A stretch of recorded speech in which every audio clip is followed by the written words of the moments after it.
Hello friends, welcome to বিজয়িতাজ yummy kitchen. আজ আমরা দেখতে চলেছি গরমের দিনের গরম গরম একদমই পাতলা ইলিশ মাছের তেল ঝোলের রেসিপি। আসুন দেখে নিই রেসিপিটি আমরা কি করে তৈরি করছি। তৈরি করতে আমাদের কি কি ইনগ্রেডিয়েন্টস লাগছে। আজকের রেসিপি ইলিশ মাছ দিয়ে তৈরি হবে ইলিশ মাছের তেল ঝোল। মা বাড়ি থেকে একটা বড় সাইজের ইলিশ মাছ কিনেছে।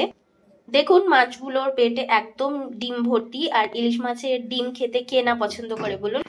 আর লাগছে চেরা কাঁচা লঙ্কা আর কয়েকটা আলু দেব। সেই জন্য আলুর চোচা ছাড়িয়ে ভালো করে ধুয়ে রাখা। এই তেল ঝোল বানাতে কিছুই উপকরণ লাগে না, খুব জলদি তৈরি হয়ে যায়। রান্না শুরু করব, তাই গ্যাসে কড়াই বসিয়ে মাছ তৈরি হচ্ছে গরমের দিনের একদম অনবদ্য ইলিশের রেসিপি, যেটা গরম ভাতে খেতে ভীষণই সুস্বাদু লাগে। একদমই পাতলা ইলিশ মাছের তেল ঝোল। ইলিশ প্রেমী কে না বলুন। কম বেশি সবাই ইলিশ মাছ খেতে পছন্দ করে, তবে বাচ্চারা পছন্দ খুব একটা করে না, যেহেতু কাটা থাকে। আর এটা একদমই লোভনীয় লাগছে দেখতে, যেহেতু মাছগুলোতে অনেকগুলো করে ডিম আছে। অনেকটা পরিমাণে সর্ষের তেল দিলাম। তেল গরম হলে ফোড়নে দেব কালো জিরে। আলুগুলো ভেজে নিচ্ছি। দিয়ে দিলাম স্বাদ অনুযায়ী নুন। আলুগুলো ভেজে তুলে রাখতে হবে না, একবারেই সমস্ত মশলা দিয়ে দেব। এতে যেহেতু মশলা পড়ে না, তাও সামান্য কিছু উপকরণ। ইলিশ মাছের রেসিপি দেখতে অনেকেই পছন্দ করে, তাই ভাবলাম এটা ব্রড ভিডিও করে আপনাদের সামনে আনি। ইউটিউব নিয়ে কিছু কথা হলো, কোনোদিন বলি না, আজকে বলছি যে অনেকেই হয়তো চ্যানেল সাবস্ক্রাইব করে কিছুদিন পরে কেটে দেয়। আবার কমেন্টসে তারা এটাও বলে যায় যে আমি পাশে থাকলাম, আপনারাও পাশে থাকবেন। তো এটা কেন বলা হয় আমি ঠিক বুঝতে পারি না। যার পছন্দ হবে চ্যানেল বা ভিডিও দেখে, সে তো নিজে থেকেই থাকবে। এতে এক্সট্রা করে বলার প্রয়োজন পড়ে না যে বুঝে গেলেন আমি পাশে আছি, আপনিও পাশে থাকবেন, বা বুঝে গেছেন যে কি করতে হবে। এগুলো কি ধরনের কমেন্টস। দিয়ে দিলাম হলুদ গুঁড়ো। হলুদ গুঁড়ো একটু বেশি করেই দিতে হবে। তারপর দিয়ে দিলাম চেরা কাঁচা লঙ্কা। এটাতে আপনারা চাইলে টমেটো ইউজ করতে পারেন, আমাদের ঘরে আজকে ছিল না, সেই জন্য দিইনি। অন্যদিকে মাছ ভালো করে কেটে ধুয়ে পরিষ্কার করে নুন হলুদ আর সর্ষের তেল মাখিয়ে রাখা আছে।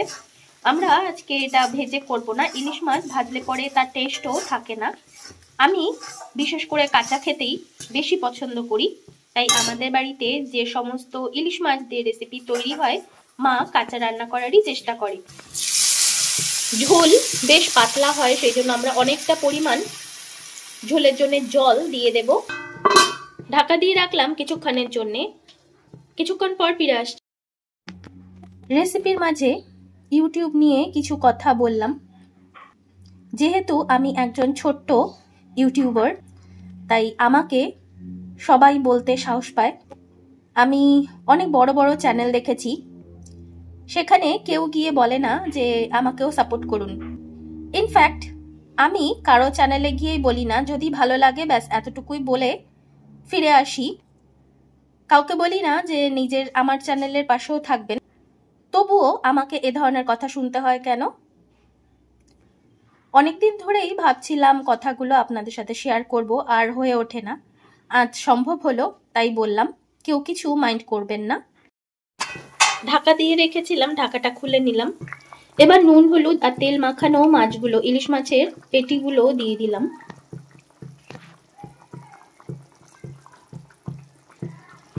আবার ঢাকা দিয়ে রাখলাম কিছুক্ষণের জন্য।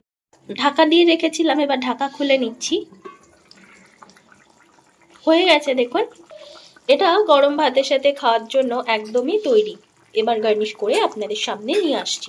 ফ্রেন্ডস, আজ ছিল ইলিশ মাছের তেল ঝোলের রেসিপি। আশা করছি আপনারা রেসিপিটি পুরো দেখে নিয়েছেন। রেসিপিটি যদি ভালো লাগে তাহলে বাড়িতে অন্তত একবার ট্রাই করুন, নিজেও খান, সবাইকে খাওয়ান। আর কমেন্টসে আমাকে জানান আপনাদের কেমন লেগেছে। যদি ভালো লেগে থাকে তাহলে প্লিজ লাইক কমেন্ট শেয়ার আর সাবস্ক্রাইব করতে ভুলবেন না। পাশে থাকা বেল আইকনটিকে প্রেস করে দেবেন, যাতে নতুন কোনো ভিডিও এলে আপনার নোটিফিকেশন আগে পেতে পারেন। আজকের মতো এতটুকুই, দেখা হবে এই চ্যানেলে অন্য কোনো রেসিপি নিয়ে। আজকের মতো গুড বাই।